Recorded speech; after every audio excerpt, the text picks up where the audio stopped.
আমরা ত্রাণ বিতরণের পরে আমাদের প্রাণপ্রিয় নেতা বাঁশখালীর মানুষরা যারা সারা দিন রাত পরিশ্রম করে বসে রয়েছেন, আমাদের প্রাণপ্রিয় প্রধানমন্ত্রী বক্তব্য রাখবেন।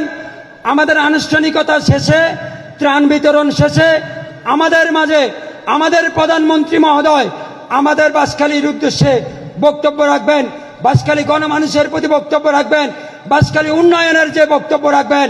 আমরা তার বক্তব্য শুনে আমরা মনে করি আজকের প্রধানমন্ত্রী, বাংলাদেশের প্রধানমন্ত্রী বাঁশখালীতে এসে আমাদেরকে যে আমরা অভিনন্দন জানাচ্ছি, আমাদের আছে বলার ভাষা নেই। আমাদের প্রধানমন্ত্রী সর্বপ্রথম চট্টগ্রামে বাঁশখালী থানায় এসেছে, এজন্য আমরা তাকে করতালির মাধ্যমে তাদেরকে অভিনন্দন জানাই।